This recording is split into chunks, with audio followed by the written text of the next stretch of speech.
soki 2016 ezalaki ane ya mbutu mbutu nazomona te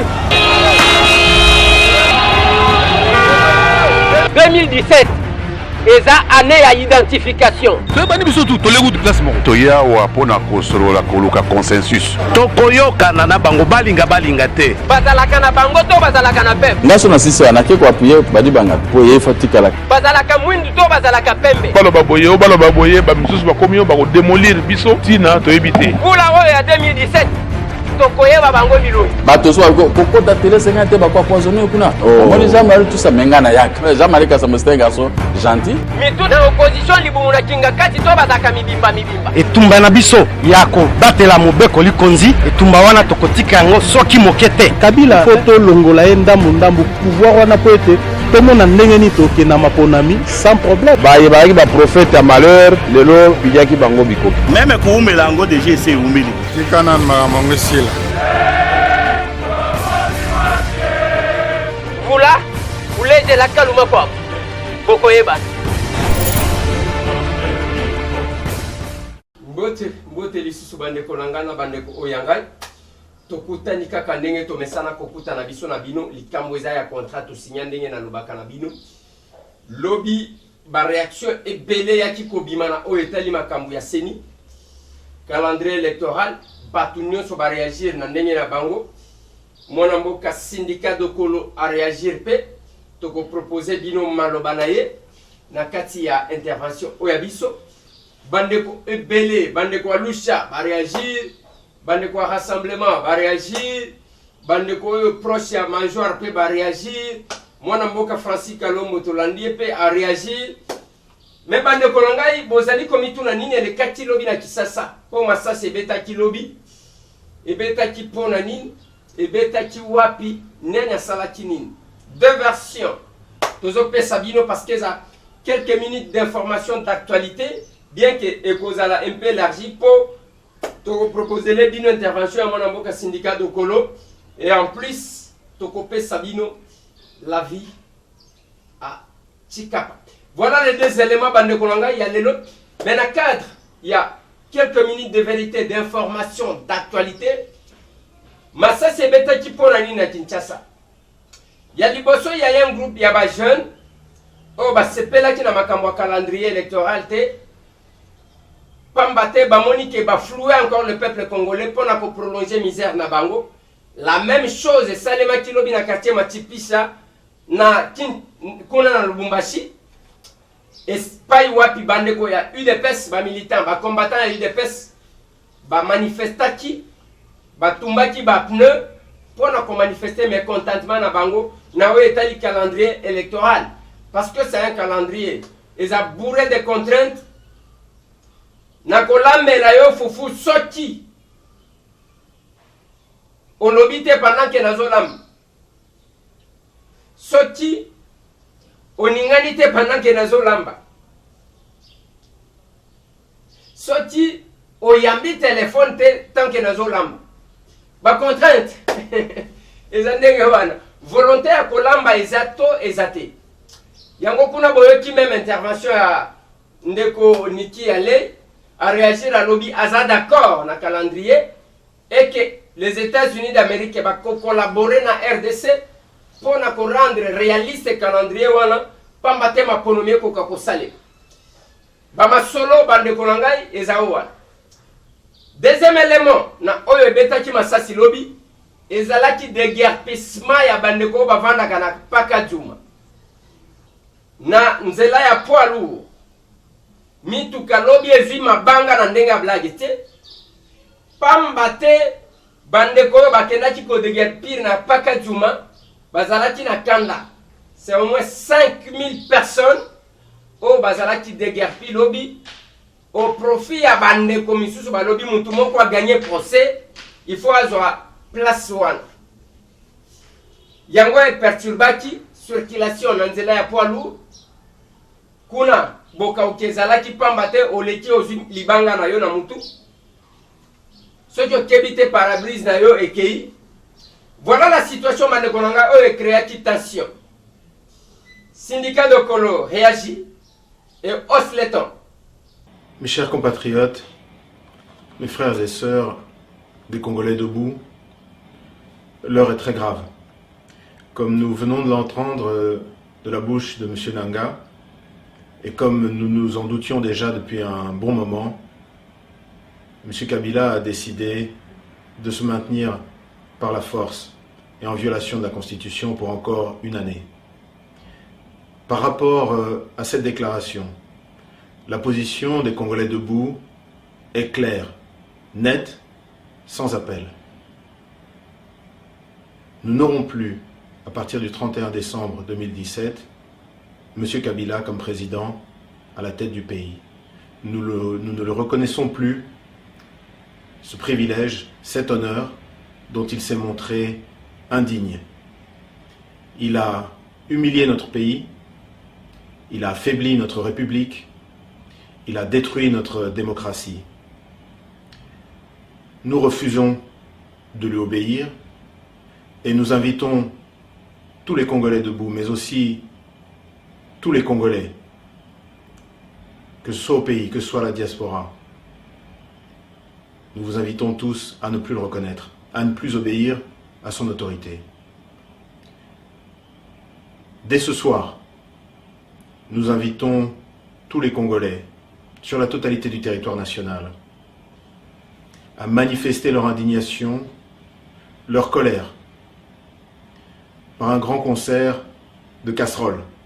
Faites du bruit, klaxonnez, tapez des mains, tapez des casseroles, des sifflets, des vuvuzelas, de 23h jusqu'à minuit, pour signifier à M. Kabila que nous ne l'acceptons plus, que nous ne sommes pas dupes, nous ne sommes pas ses esclaves, nous ne sommes pas ses choses. Il ne nous mettra pas à genoux, il ne nous humiliera plus. Personne ne croit encore à sa bonne foi. On entend encore des gens qui nous disent « Non, mais ça va aller, 300 jours ». Ça, pour nous, c'est une question d'un organe technique, c'est une évaluation. Ça ne concerne pas M. Kabila. M. Kabila a prêté serment devant le peuple congolais, pas M. Nanga. M. Nanga n'a pas été élu par les Congolais. M. Kabila a été élu par les Congolais. Il a montré à quel point il était indigne de l'honneur et de la confiance que le peuple congolais lui a fait. Dès lors, nous, au niveau des Congolais debout, toujours dans nos convictions, avec nos valeurs, de mener des actions, mais toujours dans le respect de l'intégrité des biens et des personnes, de manière pacifique. Nous allons participer à toutes les manifestations organisées par les forces sociales et politiques de résistance, afin que M. Kabila entende raison et qu'il soit emporté par un raz-de-marée populaire. Toujours de manière pacifique, nous n'en voulons pas M. Kabila. M. Kabila, ce n'est pas notre problème, ce n'est pas le problème du Congo. Le problème du Congo, c'est notre avenir, c'est notre dignité, c'est nos enfants. Nous sommes un pays riche, mais nous sommes dirigés par des gens qui, malheureusement, n'ont pas pris conscience de l'importance de leur tâche et nous ont amené tout le pays au bord du précipice où il se trouve aujourd'hui.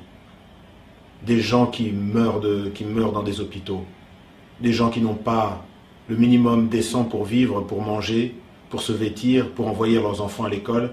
Et puis plus récemment, comme on a pu le constater dans le Grand Kassai, une exportation de la barbarie qu'on a pu constater à l'Est, avec des charniers à ne plus savoir qu'en faire. Tout cela, M. Kabila, c'est fini. Nous vous disons stop. Dès ce soir, nous commençons les actions de la désobéissance civile. Nous ne vous reconnaissons plus. Maintenant, je voudrais dire, pona ba mapping, batubazana mappinga ya armée, bozala ba policier, bozala ba militaire, bozala ba membre ya ba service de sécurité, boza ba kengeli ya solo ya peuple congolais, bo bongola na mitema na bino, bo nyokola bana bino lisusu te, ba manifestants spécialement bilenge, baoyo batelemeli Kabila, baoyo baza na courage, baza na fierté, bazo bundela bo moto na biso nyonso, boyo ke la bango mawa, bo respecter courage o bango baza nango. Ata kutu tosana na biso nyonso, tosala tout tolakisa moto oyo Joseph Kabila ndenge ya koyiba ba richesse na mboka na biso te. Tolakisa ye ndenge ya ko respecter constitution na biso Mobeko Likonzi yepe a respecter yango. Tolakisa ye ndenge ya ko respecter peuple congolais. Je nous souhaite à nous tous le courage, la détermination, l'amour de notre pays qui nous permettra de vaincre. Que Dieu nous bénisse dans cette lutte parce qu'elle est sacrée. Congolais, Téléma. Congolais, Téléma. Congolais, Téléma. Je vous remercie. Et voilà. Yangona lobaka chaque jour que ba Congolais to s'assumer na ba responsabilité na biso. Au lieu à koluka ba faux fouillant. Osa devant ba responsabilité na yo. Prends la décision sans vouloir incriminer l'autre. Joa mokano. Yo moko pesa ordre. Syndicat pesi ordre. A pesi point de vue na ye. Sakalo bakema Angola sala kiboy. Rwanda sala kiboy. Wanandenga nazo boya. Trop de campagne pour la bâton mukeboy. Trop de campagne. On s'assumer aux vives décision, au petit point de vue na yo, à bientôt avancer. Ceux qui ont petit point de vie, ou a petit point de vie, total in la direction mon kobongo toki. Merci na bandeko tout, on va co-signer na pétition pour la réouverture. Il y a chaîne nabino, tokomi wapi motili mobimba, o bakangaki pour la bato mitema li kundu. Mais vérité bakunda kayangote. L'ennemi a mensonge, ils attendent. Ceux qui ont conçu les lots, t'as qu'on rattrape yo. Au conçu les lots. Lobby t'as qu'on rattrape yo. Mais vérité bakunda kayangote. Yangona lobaka, la vérité n'a pas besoin de béquilles. La vérité n'a pas besoin d'être aidée. La vérité reste vérité. Attention qu'il est chemise à l'iput. Voilà. Ce qui syndicat lobby. Moussou soit lobby. Topes divergence exacte par rapport à une question d'actualité. Il y a même dans lobby pour la de guerre pire batou. L'État talaka. Batou boni bako vanda kuna. Et qui soit face d'eux. Voilà comment l'État agit. Et puis l'État doit avoir à disposition pour que Makambu ebe bate au profit de tout le peuple. Certainement. Voilà, bande konanga. Descente na biso na ce sac. Pour la kotika. Mwana mboka Daniel Safou. Pour la dépôt ya recours na ye. To décidaki que to kotika. To kokende to introduire le recours. Total isabango irrégularité. Ya liboso bakenda ko déposer convocation à Daniel Safou na CCTV bisika ya zalakate asalakate ya mibale. Daniel n'a pas été entendu. Moi extrait ya muke ya descente na biso bongo to sukisa.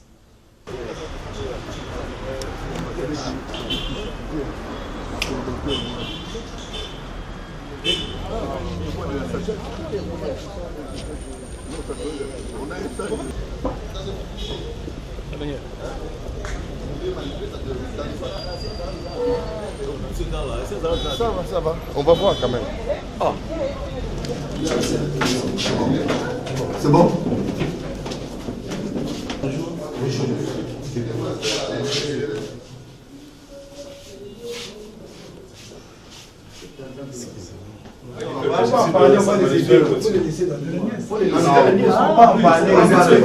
C'est un citoyen quand même.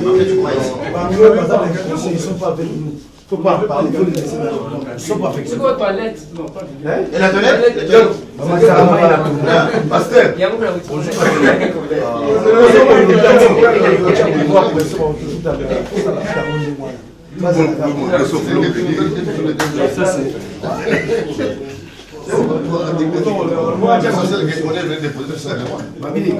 Kacha c'est ça qui est bon. Courant exalté, moi exalté. Na outil toilette, tala ba paquet. Donc ils ont comprendre te. Ba tu vas vivre dans condition ndeni. Heureusement, ils ont Daniel Ndeto yeli. To lingité lobby outrage, c'est ça. Pardon. Pas sanctionner Daniel là wawa. Kaka awa, bien mon côté Marie Azakuna, hier azalaka mutu tembe. Soko kana tembe na dossier kuna, ya kobima, akangi dossier avant de lango. Tala babana kata c'est ça. Là ils sont pas sanctionnés. Donc tous les bâtiments qui ne craignent ni Dieu ni Satan. Donc un monde bon entre ciel et terre. Voilà, mais maintenant c'est ça. Là pas on a pas monté.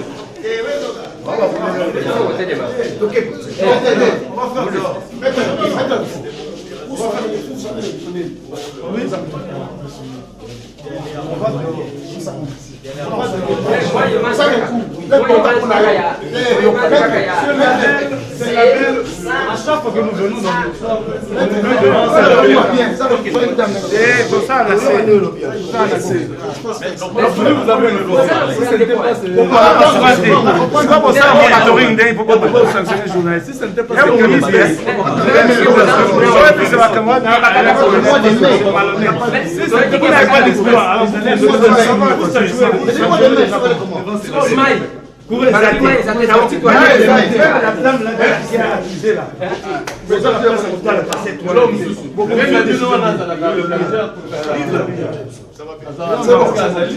Parce que vous sanctionnez ça pour ça, la formation, on a béni. Nous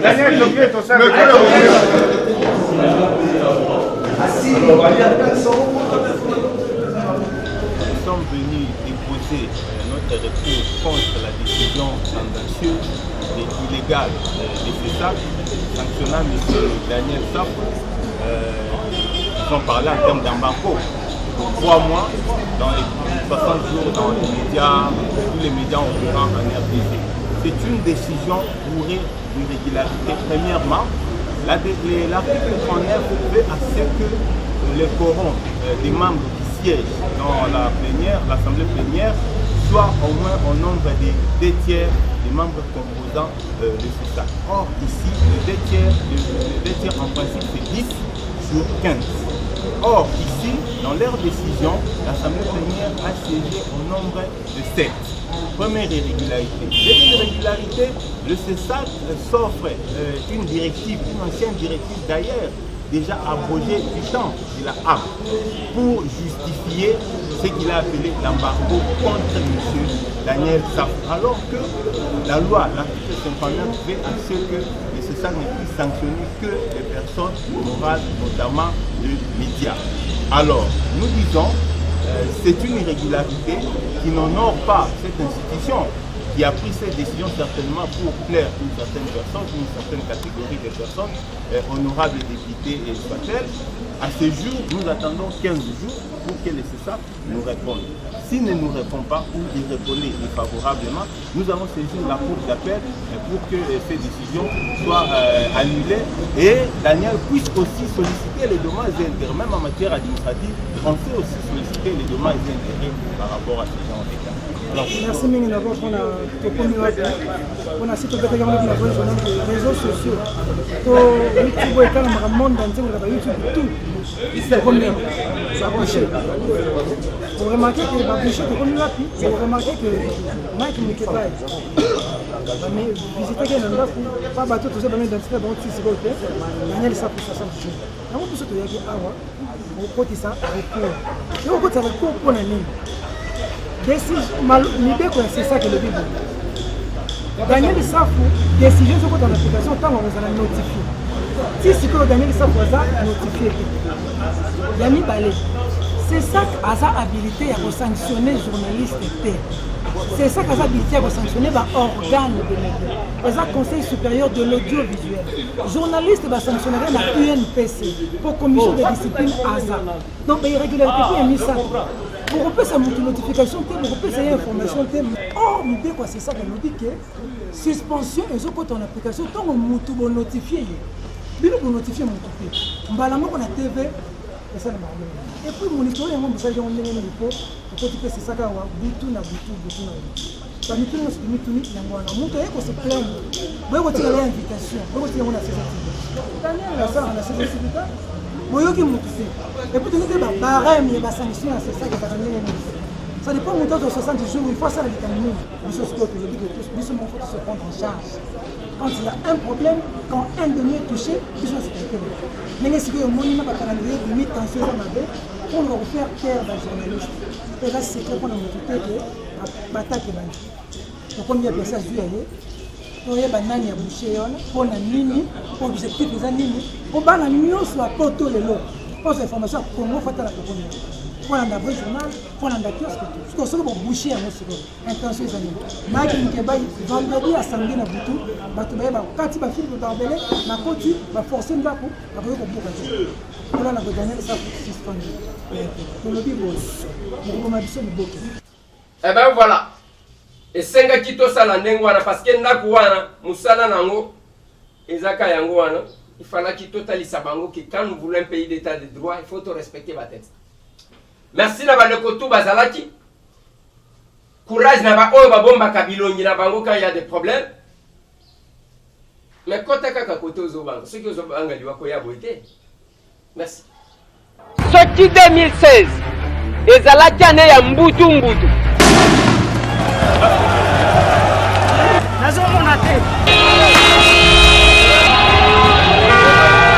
2017 eza année ya identification. Tobani biso tu tolegu de place moko. Toya wa pona kosolola koluka consensus. Tokoyokana na bango balinga te. Bazalaka na bango to bazalaka na pembe. Ngaso na sisi anake ko appuyer badi banga po ye fatikala. Bazalaka mwindu to bazalaka pembe. Baloba boye ba misusu bakomi yo ba ko démolir biso tina toyebite. Kula oyo ya 2017 tokoyeba bango biloi bato so kokota télé 50 te bakwa poisonné kuna omoni jamari tout ça mengana yaka jamari ka c'est un garçon gentil mitu na opposition libumu na kinga kati to bazaka mibimba etumba na biso yako batela mobeko likonzi etumba wana tokotika yango soki mokete Kabila foto longola ye ndambu pouvoir wana po ete tomona ndenge nini toke na maponami sans problème baye ba prophète ya malheur lelo bidiaki bango bikoki Même kuumela ngo déjà c'est umeli. Kikana mamango sila. Vula uleze la kaluma kwa bokoyeba